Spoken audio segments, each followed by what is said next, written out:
मेरे प्यारे दोस्तों, डॉक्टर बंटिया वास्तु कंसल्टेंट बेंगलोर। मैं आज आपको वास्तु के बारे में थोड़ा डिटेल में बताऊंगा। वास्तु जैसे मैंने बताया था, साउथ ईस्ट मीन्स अग्निकोण। अग्निकोण में किचन होना चाहिए।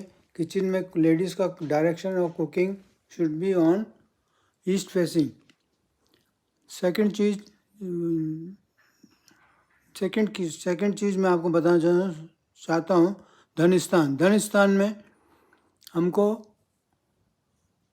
कैसे सोना चाहिए वो बहुत ज़रूरी है। तिजोरी का मुंह नॉर्थ फेसिंग होना चाहिए तथा साउथ वेस्ट कॉर्नर में होना चाहिए। दूसरा, हम ये भी बताना चाहते हैं आपको कि सोते टाइम में सिर सिर साउथ की तरफ रहना चाहिए तथा पाँव नॉर्थ की तरफ रहना चाहिए तथा आपका शरीर कांच में नहीं दिखना चाहिए। दूसरा चीज़ आपको ये ध्यान रखना चाहिए कि जो साउथ वेस्ट कॉर्नर है वो थोड़ा दूसरे लेवल से थोड़ा ऊपर रहना चाहिए। इससे आपका क्या है कि एनर्जी लेवल हाई रहेगा। तीसरा चीज़ है वायु कोण, जो बच्चों के लिए है। बच्चों को पढ़ाई के लिए बहुत अच्छी जगह है। उसमें बच्चे आगे बढ़ने में, तरक्की होने में तथा उनको सही दिशा मिलने में मदद मिलेगी। तीसरा चीज़ है देवमूला। देवमूला में भगवान का स्थान होता है। वो जगह खाली रहना चाहिए, उसमें कोई बाहर नहीं होना चाहिए। कोई लोग देवमूला में टॉयलेट बना लेते हैं, वो गलत है। उससे नेगेटिव एनर्जी मिलती है और उसके कारण वो घर धीरे धीरे डाउन होता चला जाता है। उसी प्रकार कई लोग साउथ वेस्ट में टॉयलेट बना देते हैं। उससे क्या होता है कि जैसे जैसे टॉयलेट में पानी जाता है उसी हिसाब से आपका पैसा भी बाहर चला जाता है। तो वो चीज़ ध्यान रखना बहुत ज़रूरी है कि धन का ड्रेनेज जगह साउथ वेस्ट कॉर्नर में नहीं होना चाहिए। कोई भी जगह से ओपनिंग नहीं होना चाहिए। जहाँ तक वो विंडो भी रहे तो आपको नॉर्थ साउथ ईस्ट साइड की तरफ करिए और नॉर्थ वेस्ट साइड की तरफ करिए उसको। साउथ वेस्ट साइड में कोई भी विंडो नहीं रहना चाहिए। पूरा दीवार होना चाहिए। इससे आपका क्या है, धन की रुकावट होगी, धन इम्प्रूव होगा।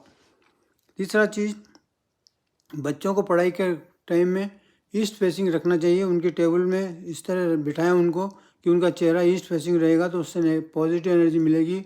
उनका पढ़ाई में मन लगेगा, दिमाग इधर उधर डाइवर्ट नहीं होगा तथा सोते टाइम उनका शरीर या तो साउथ में हेड होना चाहिए या फिर ईस्ट में हेड होना चाहिए। दोनों डायरेक्शन पढ़ाई वाले बच्चों के लिए बहुत अच्छे हैं और इनसे उनको आगे बढ़ने में, तरक्की मिलने में सहायता मिलेगी। तीसरा चीज़ जो है, देवमूला में भगवान का ईशान कोण में भगवान का फोटो होना चाहिए। ईशान का कोण में मंदिर होना चाहिए या फेसिंग ईस्ट में भगवान को बिठाना चाहिए।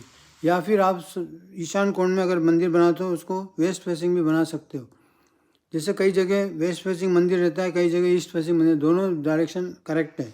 लेकिन साउथ फेसिंग मंदिर नहीं होना चाहिए तथा नॉर्थ फेसिंग मंदिर अलाउड है।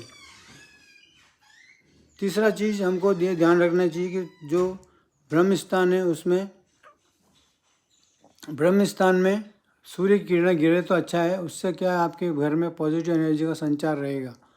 तीसरा चीज़ ये ध्यान रखना ज़रूरी है कि जहाँ भी घर बनाए वहाँ के आजू बाजू का एरिया कैसा हो। घर के सामने रास्ता रहे तो वो कौन सा डायरेक्शन है। घर के सामने अगर साउथ की तरफ रास्ता रहे तो नेगेटिव एनर्जी मिलता है, उससे मकान का डेवलपमेंट नहीं होगा।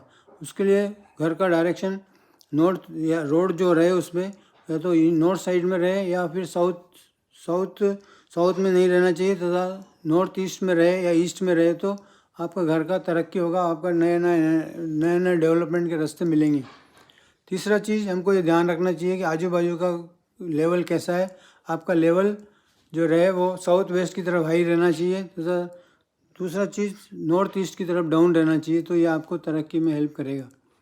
चौथा चीज़ आपको ये ध्यान रखना बहुत ज़रूरी है कि आपके घर में पॉजिटिव एनर्जी लाना है तो धर्म ध्यान होना चाहिए। शाम को दिया जलाना चाहिए घर में और भगवान की प्रेयर्स होनी चाहिए। पांचवा चीज़ ये ध्यान रखना ज़रूरी है कि आजू बाजू जो फर्स्ट फ्लोर है उसका लेवल जो रहे ऐसा रहना चाहिए कि घर पे नेगेटिव एनर्जी नहीं आए। उसको बनाने के लिए सेम वास्तु ऊपर फर्स्ट फ्लोर में भी अप्लाई होता है, उसको आपको फॉलो करना चाहिए। तथा रेन वाटर का ड्रेनेज जो है वो नॉर्थ ईस्ट की तरफ जाना चाहिए, न कि साउथ वेस्ट की तरफ जाना चाहिए। अगर साउथ वेस्ट में ड्रेनेज रहे तो उससे क्या होगा, मनी का लॉस होगा, आपको घर में नेगेटिव एनर्जी जाएगी। ये मैं वास्तु के बारे में आपको डे बाय डे नए नए एग्जाम्पल दूंगा। आप मेरा चैनल को लाइक करिए, सब्सक्राइब करिए और अपने फ्रेंड सर्कल को डिस्ट्रीब्यूट करिए। Thank you very much.